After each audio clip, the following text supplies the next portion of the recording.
Hey guys, what's up? I'm Erin and welcome back to the channel. You've probably heard a lot of things about Social Security over the years, from friends, from coworkers, from headlines, even some workers at Social Security field offices.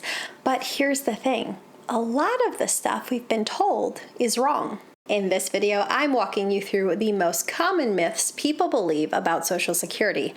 And more importantly, I'm going to give you the real facts so you can make the smartest possible decision for your future. Let's talk about one of the biggest decisions you'll face when it comes to Social Security: when to claim. Myth: there's a best age to claim Social Security. Here's a fun one. The best age to claim Social Security. Is it 62, claiming early, or is it waiting until full retirement age, or waiting all the way until the age of 70 to capture that maximum benefit? The truth is, there is no one size fits all. There is no singular best age. The best age for you is the one that fits in with your financial plan, your health outlook, and your long-term plan. Maybe you want to claim early at the age of 62. Maybe this gives you peace of mind. You get to step away from the workforce, you get to lock in a guaranteed income stream, and it reduces the pressure on your investments. Or maybe you're planning to continue working throughout your early 60s, so claiming early would result in a benefit reduction or unnecessary taxes. In that case, maybe it's ideal for you to wait until full retirement age. Or maybe your top priority is maximizing your Social Security payout for the long haul. You want the highest monthly benefit possible so you can have a higher income floor for a better sense of security in your later years of retirement. And in that case, maybe you wait until the age of 70.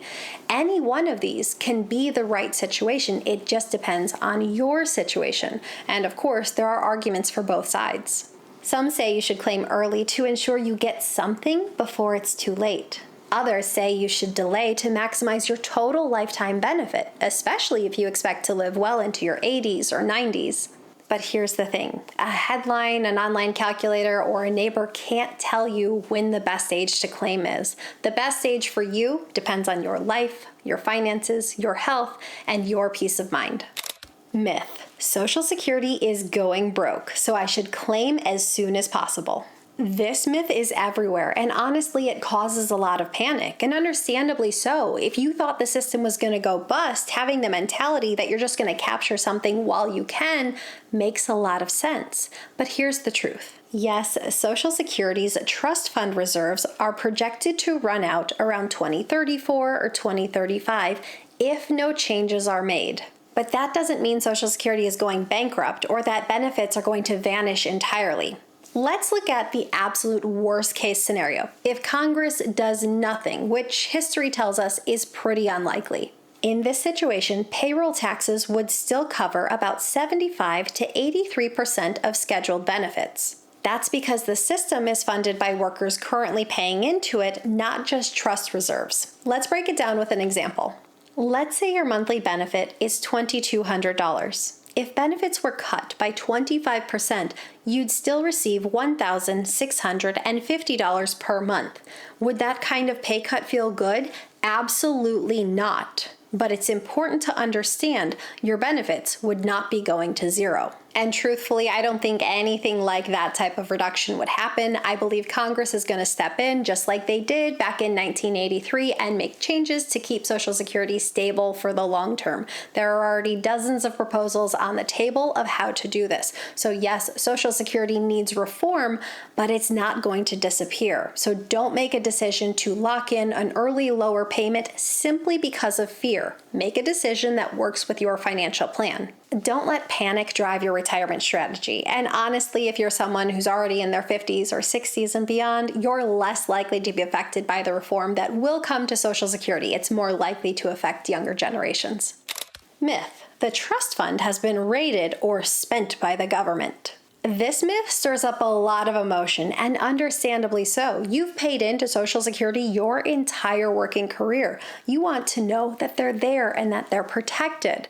But when people see headlines like the government just raided the Social Security trust funds, it can feel like an outright betrayal. But let's be clear, there is no vault somewhere in DC that has a whole bunch of cash for Social Security set aside. There never was.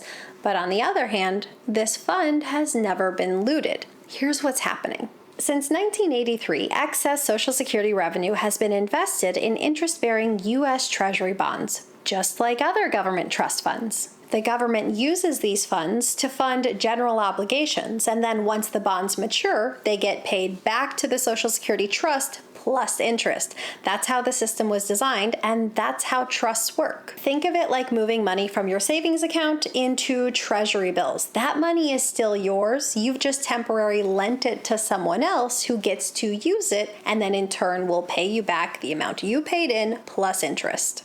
If you buy a Treasury bill for $10,000, that money isn't just sitting around somewhere. The government will use it to fund other priorities. And then, once this bond matures, you get back your original $10,000 plus interest. And this is exactly what's happening with the Social Security trust funds. And this is really what trusts are. The money isn't just sitting idly by in an account. It gets used and put to work and in turn earns interest. There's a lot of noise out there when it comes to Social Security, but not all of it's true. Some of these myths are harmless and some of them are very costly. What's most important is that you understand how the system works so you can make the best choices for your future. What myth surprised you the most, or do you have another one to add to the list? Share your thoughts in a comment down below. I post new videos every single week. If you got anything at all out of this one, please give it a like. If you're new here, please consider subscribing, or if you know of someone who might get something out of this type of content, please consider sharing. I'll see you soon.